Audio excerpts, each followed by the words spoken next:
Hello and welcome to Kingdom People Church Online. We've started a series of devotionals, and today I start a new series which will probably run for the next 3 weeks based on the names of God. And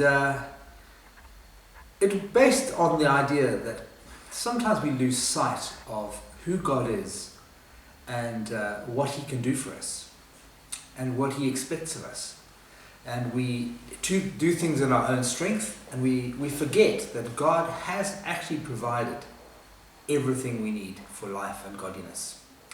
So at this difficult time, people are struggling with many different things. They've lost their work, they've lost finance, no longer having a social life, freedom is gone, but most of all, hope. The world and even Christians are asking the question, where is God in all of this? Well, certainly in some places we're seeing God shine through. We're seeing families drawing closer together. We're seeing Christians becoming stronger in their faith. And we're seeing people draw closer to God.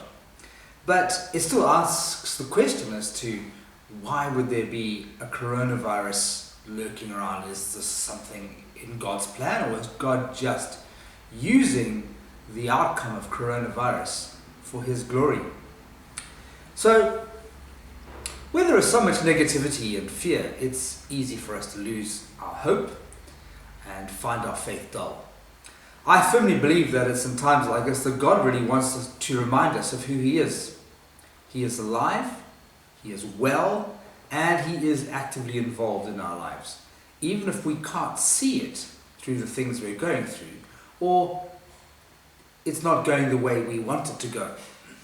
But Romans 8:28 tells us this, and we know that for those that love God, all things work together for good, for those who are called according to His purpose.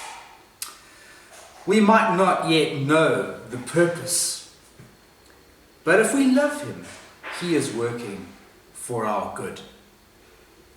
So to remind us of who He is over the next few days, we'll be looking at some of His names, like I said earlier, and the attributes by which God is known, both in the Old Testament and in the New. The Bible tells us that Jesus Christ is the same yesterday, today, and forever, and that He is the express image of the invisible God. And that comes from Hebrews chapter 13 and verse 8 and Colossians chapter 1 verse 15. I'd like to read a bit from Romans chapter 8. I'm going to read from verses 14 to 16. For all who are led by the Spirit of God are sons of God. For you did not receive the spirit of slavery to fall back into fear, but you have received the spirit of adoption as sons, by whom we cry, Abba, Father. The Spirit Himself bears witness with our spirit that we are children of God. James 1:17. Every good gift and every perfect gift is from above, coming down from the Father of lights, with whom there is no variation or shadow due to change. For the Lord, and this is reading from Malachi chapter 3 verse 6, for I, the Lord, do not change. In Jewish tradition, the word, or the name, Yahweh, is too sacred a name to utter out loud. It wasn't right to mention God's name out loud.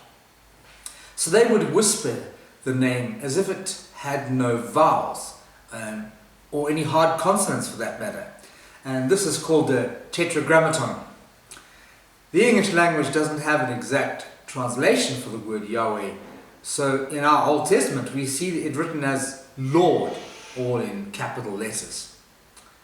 But over time, the Jews started to substitute names for Yahweh like Adonai or my Lord, especially when speaking. Another common replacement is the name Elohim, which simply means God.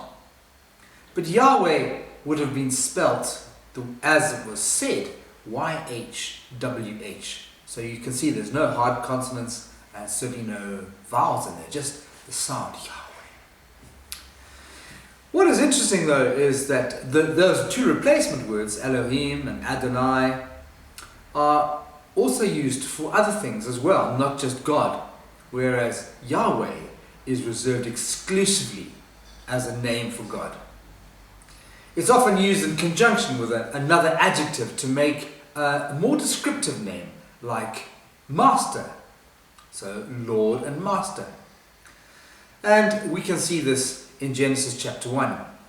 In the beginning, God. The word used there is Elohim, God, the Trinity. Sometimes it's used as the word gods in the ordinary sense, but specifically used in the plural, describing the supreme God. So today it would serve us well to remind ourselves that God, the God we serve, is Jehovah, Adonai, Elohim, my God, my Lord and Master, the supreme God. God bless you all.